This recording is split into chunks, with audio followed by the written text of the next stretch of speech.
Everyone, welcome back to my YouTube channel ही education. तो कैसे हो आप सब? आई होप आप लोग अच्छे होंगे। तो आज हम लोग स्टार्ट करेंगे क्लास 8 का chapter number 5, coal and petroleum. जिसने अभी तक मेरे पहले की वीडियोस नहीं देखे हैं सबके लिंक डिस्क्रिप्शन में है, जो कि पहले उन्हें देख ले। तो आइए हम लोग स्टार्ट करते हैं। तो आज हम लोग पढ़ेंगे इस चैप्टर में हमारी बेसिक नीड्स के बारे में, जो हम लोग रोज़ यूज़ करते हैं बट कभी सोचते नहीं उसके बारे में कि क्या वो कभी ख़त्म होगा या फिर नहीं होगा, या कुछ क्वेश्चंस आते हैं दिमाग में। आज उन सबके आंसर्स हम लोग को चैप्टर में मिलेंगे। जैसे कि आप लोग ऑक्सीजन डेली लेते हो, क्या वो नेचुरल है? ऑब्वियस नेचुरल है। क्या वो कभी ख़त्म होंगे? आगे देखेंगे इस बारे में। जो पानी है, आप लोग डेली यूज़ में नीड है, आप लोग का बेसिक नीड है, क्या वो ख़त्म होगा? आजकल तुम लोग सुनते भी हैं कि वाटर का लेवल कम हो गया है या पीने के लिए पानी ख़त्म होते जा रहा है। तो इन सब के बारे में हम लोग चर्चा करेंगे, ठीक है। तो यहाँ पर दिया गया है कि बहुत सारे रिसोर्स हम लोग के पास, ये सब रिसोर्स ही है ना। रिसोर्स क्या होता है? रिसोर्स एक ऐसा चीज़ है, a physical material that needs that human needs and value such as land, air and water. एक ऐसा मटेरियल जो ह्यूमन को नीड होता है और ह्यूमन उसकी वैल्यू करते हैं, जैसे कि हवा, पानी और धरती, लैंड। ठीक है, ये सबको क्या बोलते हैं? रिसोर्स बोलते हैं। अब रिसोर्स दो तरह के होते हैं, एक होते हैं नेचुरल, एक होते हैं मैन मेड। ठीक है, नेचुरल मीन्स क्या समझे आप लोग? नेचुरल मीन्स वाटर, पानी, हवा, ये सब क्या नेचुरल है। कुछ मैन मेड भी आते हैं इसमें, उस बारे में आज हम लोग बात करेंगे।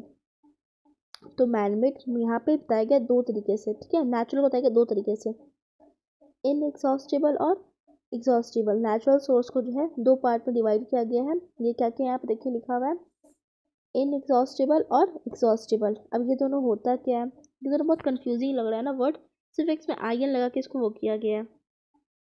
तो जो अनलिमिटेड है, जो अनलिमिटेड है वो कभी ख़त्म नहीं होगा, ठीक है। वो क्या है? सनलाइट। क्या सन की ऊर्जा कभी ख़त्म होगी? चाहे जितना जनरेशन चेंज रहा है, बट सन तो वैसे ही रहेगा, वो अपना सनलाइट वैसे ही देते रहेगा, उससे तो कोई फ़र्क पड़ेगा नहीं। क्या हवा कभी ख़त्म होगी? नहीं, हवा कभी ख़त्म नहीं होगी। तो ये किस में आ रहा है? इनएग्जॉस्टिबल में, जो अनलिमिटेड अमाउंट में हम लोग के पास है, ठीक है। अब बात करते हैं हम लोग एग्जॉस्टिबल की। एग्जॉस्टिबल क्या होता है? जो लिमिटेड अमाउंट हम लोग के पास है, जैसे कि पानी। पानी तो है फिर भी, लेकिन एक साफ़ पानी जो पीने योग्य हो, वो तो हम लोग के पास कम होता जा रहा है ना, उसका हम लोग बहुत वेस्टेज कर रहे हैं पानी का आजकल।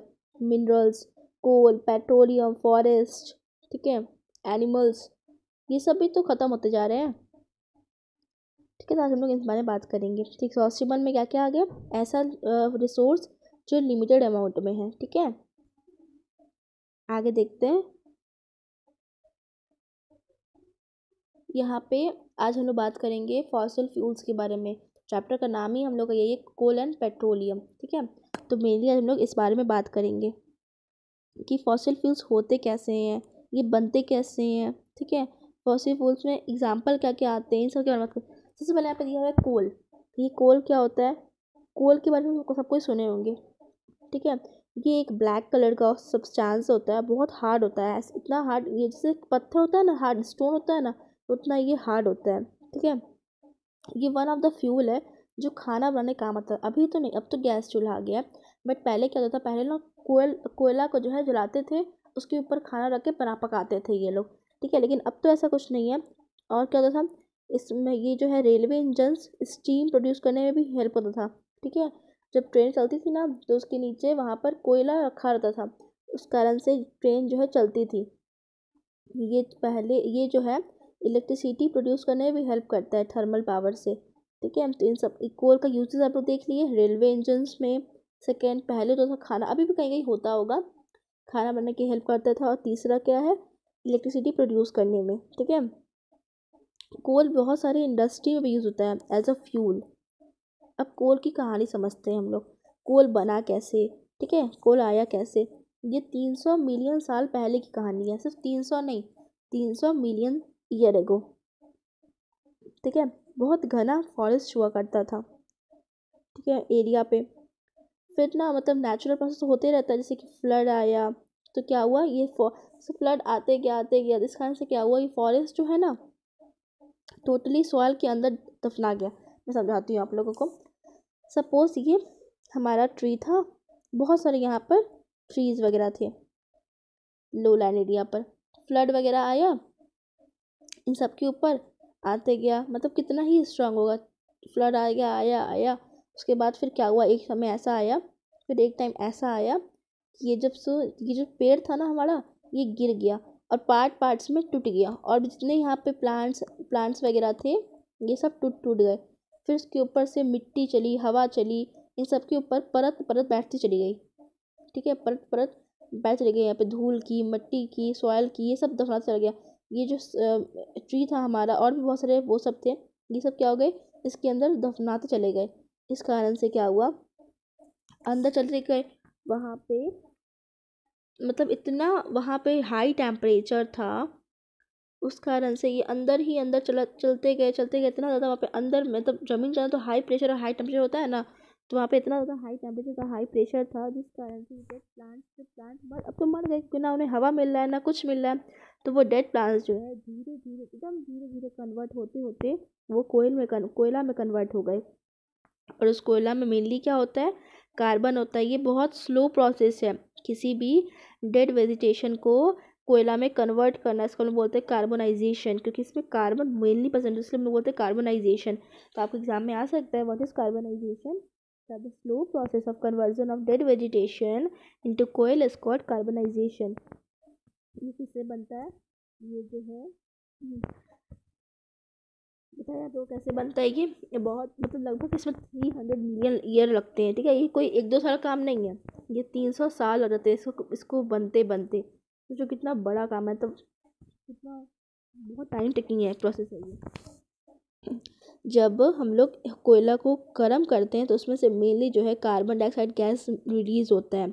और कोयला जो है बहुत सारी इंडस्ट्री में यूज़ होता है, as a coke, as a coal tar, as a coal gas.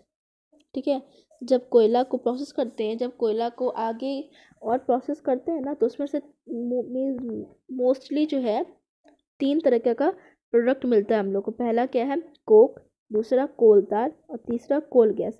इन तीनों के बारे में डिटेल में पढ़ते हैं हम लोग, आइए।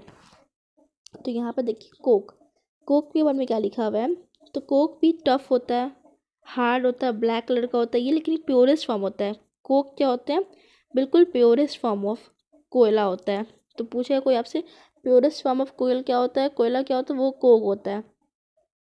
ये कोक से जो है बहुत सारे स्टील का मैन्युफैक्चरिंग में हेल्प आता है, और बहुत सारे मेटल्स को एक्सट्रैक्शन करने में भी हेल्प करता है। इन सब का यूज़ भी हो गया, और कोक कहते कैसे हैं ये भी समझ में आ गया। अब बात करते हैं कोल तार।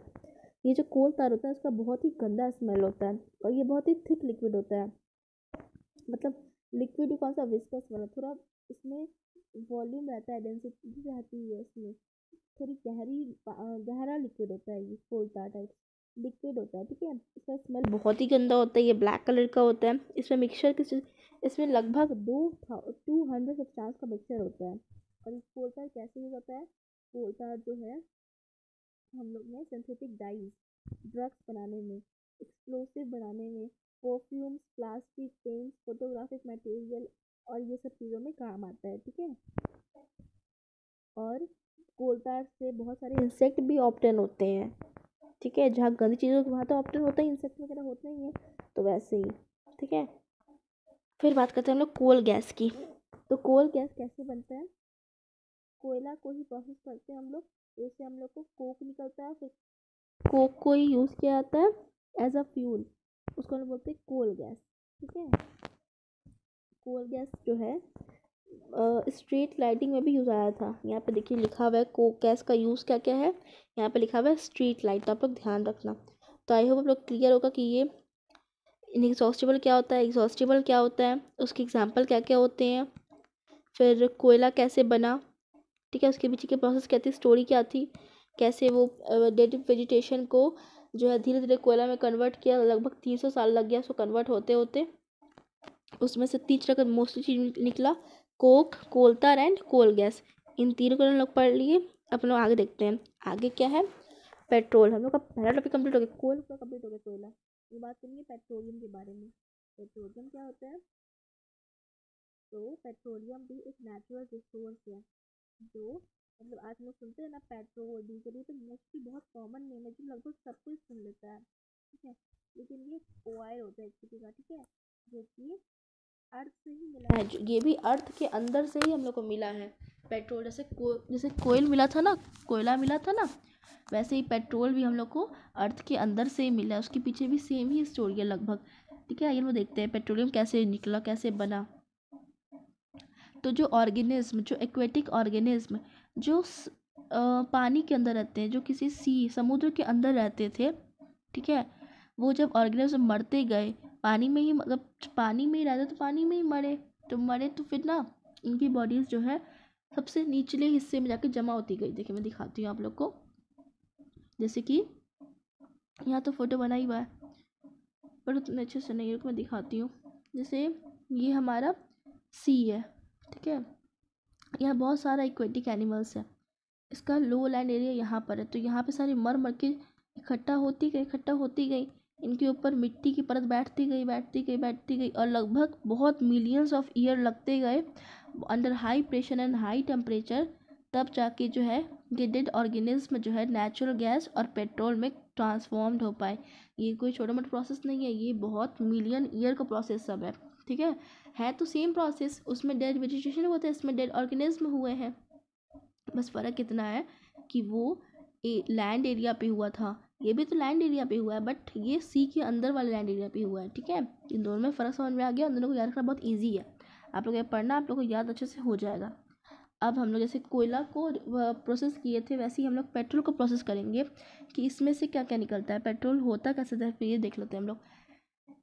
पेट्रोल का जो स्मेल होता है वो भी उतना प्लीजेंट नहीं होता है, प्लीजेंट होता है। ये डार्क कलर को ऑयली लिक्विड होता है, लगता है तेल जैसा है, आप लोगों को थोड़ा गाढ़ा है, विस्कस से ये। ठीक है, और इसमें बहुत सारा कंस्टिट्यूएंट रहता है, जैसे कि पेट्रोलियम गैस रहता है, पेट्रोल रहता है, डीजल रहता है, पैराफिन वैक्स रहता है, लुब्रिकेटिंग ऑयल रहता है।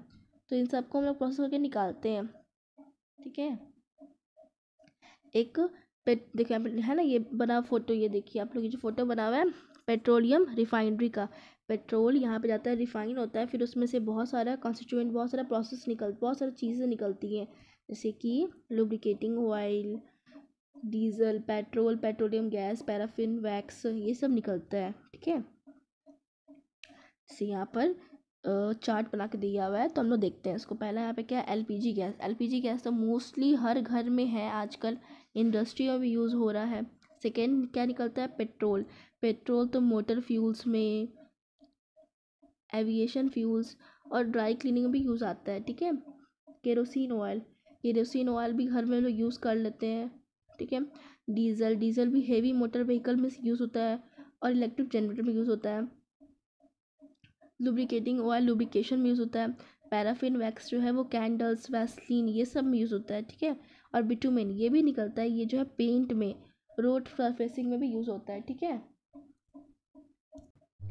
चलो देखते हैं, आगे की बात करते हैं। ठीक है, तो यहाँ पर दिया हुआ है कि पेट्रोल और नेचुरल गैस का बहुत यूज़ है। अभी नेचुरल गैस के बारे में हम आगे डिस्कस करेंगे।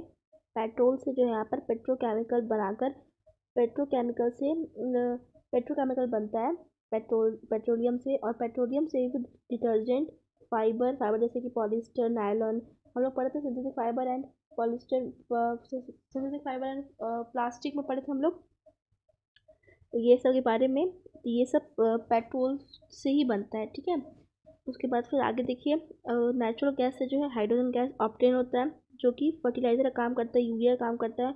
और इसका ज़्यादा कमर्शियल इम्पोर्टेंस होने के कारण पेट्रोल का जो है बहुत कमर्शियल इम्पोर्टेंस है, इस कारण से पेट्रोलियम को जो है ब्लैक गोल्ड भी कहते हैं। ठीक है, तो ये बहुत यूज़फुल लाइन है, ये आप लोग प्लीज़ याद रखिएगा। ठीक है, ये क्यों बोलते हैं इसको, इसको अच्छे से बात देख लीजिएगा। ठीक है, एक बार हम लोग बात करते हैं नेचुरल गैस के बारे में।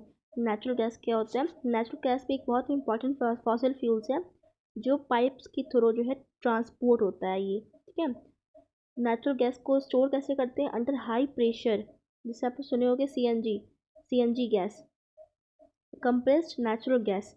ये पावर जनरेशन में भी काम आता है, और आजकल तो ये ट्रांसपोर्ट व्हीकल्स में भी काम आता है, क्योंकि ये बहुत लेस पॉल्यूटिंग होता है। जो पेट्रोल वगैरह यूज़ करते हैं वो बहुत इन्वायरमेंट को बहुत ज़्यादा हार्म करता है, लेकिन क्या करें, यूज़ तो करना पड़ता है। बट ये सीएनजी क्या है, आजकल जो है लोग सीएनजी गैस का यूज़ करते हैं, ये हार्म भी कम करता है और इसका एडवांटेज बहुत ज़्यादा है।